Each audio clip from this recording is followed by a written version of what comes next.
In today's video, I'm sharing with you my recent favorite apps for creativity and productivity. Let's get right into it. Okay, friends, I thought it would be kind of fun to do a tech video that's also kind of slow living adjacent. I know you all love my tech videos and I appreciate the support on those so much. So I thought this might be a fun kind of intermix of the types of things that I talk about on this channel. And I do think that creativity and productivity are really, really important in slow living. I know some people might think that it's kind of weird for me to have a video that has slow living and tech as something that's interconnected, but in this case, these creativity apps and these productivity apps are definitely slow living aligned. For me personally, I think creativity is really, really important for my slow living journey. Creativity and art helps me focus in on the moment that I'm currently in. It helps me be present and it allows me to slow down in that process. And of course, productivity. If you've been on my channel before, you know that I will stand by the fact that productivity and slow living go hand in hand. I believe that if we are organized in our life and we're able to remain productive in our life, we can stress a lot less about our day to day and open up time and space to live more and be more present. So, creativity and productivity are definitely part of the slow living journey, and these apps are really nice companions and tools to help you further along that slow living journey. So, let's jump into some of my recent favorites. I'll start with my creativity apps first, and then we'll move on to the productivity ones because I have more creative ones than productivity ones this time. Also, this is not an exhaustive list. These are just some of my most recent favorites. So if you want to see another part of this or if you want more information about others, let me know in the comments. But the first app is Google Arts and Culture. I have talked about this app before, and I most recently talked about it in last week's video. Actually, when I was setting up my Google Pixel 9 Pro home screens, I had a widget that was Google Arts and Culture. So I love this app, and this app is essentially like having access to multiple museums in your phone, which I think is so cool and extremely accessible, which is really exciting, and it's accessible in so many ways. So when you go into the app, you can actually explore art in tons of ways. At the very top, there are ways for you to explore spotlighted pieces of art that Google has just chosen for the day, and it does filter out every single day. But you can also explore by using keywords, colors, themes, materials, the type of art. It goes on, and it's so robust in this app. Once you click on a piece of art, and mind you, it doesn't need to be like traditional painting kind of art. It can be any kind of art, sculptures, whatever it may be. But once you click into a piece, you will find so much information about that piece. You'll see the year that it was made, the artist, information about the artist, information about the piece, themes that it touches on, and so much more. You can zoom in and get really, really detailed on the piece if you're someone that's really nerdy like me and you like to see the paint strokes or something like that. It's so robust and it is so inspiring as a creative. I just know that every single creative person, even if you're not like an artist, so to say, but you just have a creative mind, you will benefit from this app. It truly does let me slow down and fully absorb whatever it is that I'm exploring in the app, and I can really spend hours and hours in this app. I love it so much. And again, like I mentioned, there is a widget for it. So if you have a Google Pixel device and you have the capability of putting the Google Arts and Culture widget on your home screen, you can see a different piece of art displayed on your home screen every single day. It filters out every single day. And when you tap onto it, it will open up the app and it will tell you information about that art piece for the day, which I think is so cool, so fun. It definitely helps me branch out and explore different pieces that I typically wouldn't search when I'm in the app myself. So there's just so many things to love about it. But moving on to the next app, which is Substack, another app that I've talked about quite recently because my email newsletter has just recently moved over to Substack. So if you want to access my newsletter, it's there. You don't have to get email notifications. You can literally go on Substack and just check me out from the app or on the website. But before I hosted my newsletter on Substack, I was an avid reader of publications on Substack. If you don't know what Substack is, it's essentially a hub, a space for writers to host their publications. And it can be long form pieces of writing, it can be fiction writing, nonfiction writing, thought pieces, newsletters. It can be anything and it can fall under any topic and you'll be able to find it in Substack, which I think is so, so cool. I remember back in the day, I would really peruse the internet and do a lot of research to find blogs that I really loved and admired, and I would save it in a different app. I can't remember what the app was called now, but I used to do so much work to find like a 5 solid blogs that I really liked to read from and use that app to keep up with them. But now Substack allows you to do that in a much more accessible way, and you can browse all sorts of different topics. So, for example, I am a reader of publications that talk about gardening, about sustainable living, about mindful living, health, wellness, fashion, food, recipes, all sorts of things. And it is so much fun to go in there every single day and read a different article from someone new and gain a new perspective and gain new insight into a topic that I'm interested in. So I think people who are big readers are really going to love this. I think people who are big learners and lifelong learners are going to really, really love this.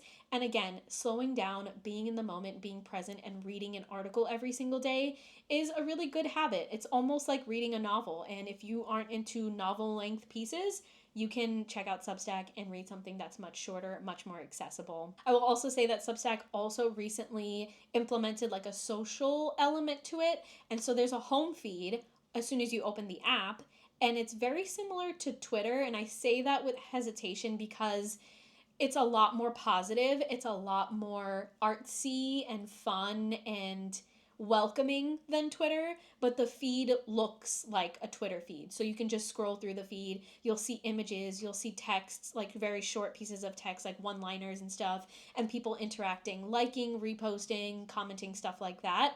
But it's super positive. It's so feel good. I just really feel like I'm in a slow living community when I open up Substack, even though it's not necessarily a slow living specific app, if that makes sense. Okay, the next app is Pinterest. I know this is like one everybody knows about, but I love to spotlight some things about Pinterest that maybe you don't really consider when you think about Pinterest. I know we go on Pinterest and we talk about mood boards a lot or vision boards a lot, and it's a fantastic place for that because you can really curate something that you can hold on to and use throughout the year to stay inspired.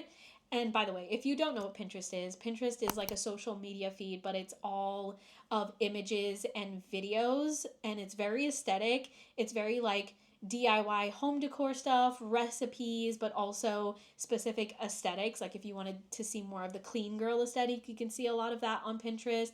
There's quotes, there's motivational stuff.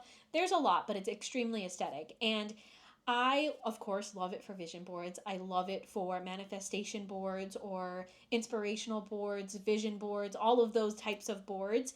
But I also like to use it, of course, for home decor inspiration. I also like to use it for putting me in a good headspace, a good creative headspace. Sometimes I will type in something that I think is inspiring, and I will just like type that in and then write the word aesthetic at the end of it in Pinterest and just have me a little scroll, and I will get inspired immediately because there's so much fantastic visuals in there that really kind of put you in that mindset that feels good. As long as you're searching for the right things, of course. And granted, a lot of people have been not liking Pinterest these days because of the amount of ads that are on it.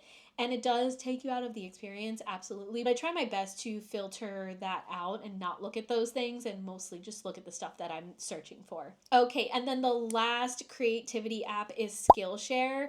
I haven't used Skillshare for a month now, but I really do love and stand by Skillshare. Skillshare is essentially an app where you can learn, like you can take courses from experts on a particular topic. So in the beginning of the year, I took a course on acrylic painting because you all know that I wanted to experiment with acrylic painting, and it was such a fantastic experience. You really are being led by professionals and experts there, but they have such an approachable vibe. It almost feels like it's like YouTube, but a little bit more premium. Like there's a reason why there's a membership. That's why it's on Skillshare and not necessarily on YouTube. So you're getting premium information. You're learning a skill and you're actually being guided. There are different assignments and tasks associated with it. So it's a lot more premium than just a YouTube video tutorial. but it does have that vibe and it feels accessible. It feels like you're sitting down in a class with someone who is just very casual, very chill, but is teaching you something, which I absolutely love. I really appreciate, and I love that people are constantly adding their courses into Skillshare so you can learn so many different things. You can learn about painting, of course, and very creative stuff, of course, but there's some more technical stuff such as like marketing or digital marketing or graphic design or starting a business. So there's more technical things in there as well, but it's really fantastic to just go in and hear from experts or pros in their space and learn something. Learning is always such a great thing. And again, you really sit down, you listen to the words that they're saying, you're absorbing information, and you're being in the moment, you're being present, and you're learning something that you can take and utilize in your day to day, which hopefully will help you slow down because you are practicing something really actively, if that makes sense. Okay, so those are some creative apps. Now let's talk about a couple of productivity apps. I feel like I've talked about all of these apps in the past before, but I never really got into detail. So I hope it's not redundant. I hope this is actually still helpful for you, and going into detail is helpful, and also showing you some of the demos on the screen is helpful as well. But the next app is Google Keep. If you've been on my channel for a really long time, you know that Google Keep is near and dear to my heart. I will love Google Keep forever and always. Google Keep is one of my favorite apps, period. Like on my phone, period. What is Google Keep? It's essentially like a note-taking app. It's like notes, but it's a lot more smarter. You can do regular notes, you can title your notes, you can color customize your notes, you can add reminders, you can add collaborators, you can add labels, you can add check boxes, you can do images, you can do doodles, you can do voice notes, you can do all sorts of things, and it's extremely smart.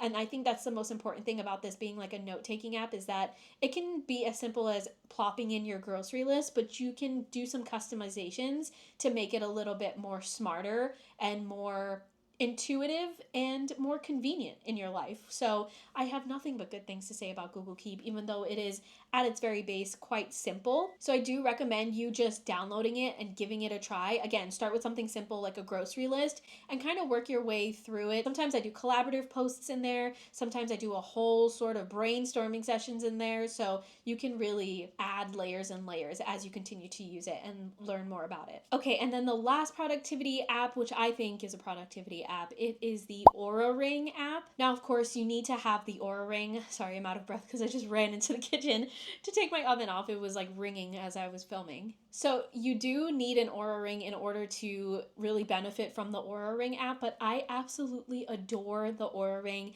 I have the Gen 3, which is not the most recent, it's the one right before it. And some of the styles are very, very affordable right now in comparison to what you may find newer models or different kinds of smart rings and stuff. So first and foremost, I do think that it is a worthwhile investment. And I will just show you a preview of the app so you can see why I believe so. It is the cost of the ring. It is a $5.99 subscription per month. However, it's like wearing a doctor on your finger. There is so much information in this app. It is very robust as well. It tells you a bunch of information that you would typically just not know. And if it's something that's not of interest to you, of course, obviously, this one isn't going to apply to you. But if things like your sleep score and learning more about how you sleep is important, how your body feels on the day-to-day is important, which I do think is important because being in tune with your body is also part of slow living, not just for, being at your utmost health and being super active every single day, but just simply understanding how your body feels and what it means. Those are things that you can find out in this app. You can also track so many other things. Some new things that I'm really, really into is the symptom tracker. It detects when you are getting sick. Even when you don't think that you're sick at all, the ring will know when you're starting to get sick. And it did detect very recently when I did get sick. It immediately detected it. It kept track of my temperature. It let me know what to do. It gave me a bunch of different advice. There's a bunch of smart features in there to help give you actionable advice. And so a lot of these things I think apply to productivity because it has to do with your health and wellness. And if you're being productive with your health and wellness and you're taking care of your body in a way that is accessible and practical and customized to you, then you will be able to open up more time and space to live your best life, to be more present and allow in slow living and slow living practices. So I wanted to just throw this one in there as kind of a unique app when we're thinking about productivity, but I do absolutely think that it counts. If you want more information about the Aura Ring in general, I did do a video a couple of months ago when I first got it of like first impressions, but I will also do a review on it, like an updated review, a more thorough, robust review on it very soon. But those are all of the apps that I wanted to share with you today. Again, if you want more app recommendations, please let me know in the comments. I have tons of apps that I really love and really rely on and have used for years and years because I do think that they're extremely effective and they do what they got to do and they help me live a more mindful life. So happy to share more if you're interested, but thank you so much for hanging out with me today. It was a gloomy one, y'all. It's pouring, so hopefully the lighting is okay, but thanks once again, and I will talk to you in the next video.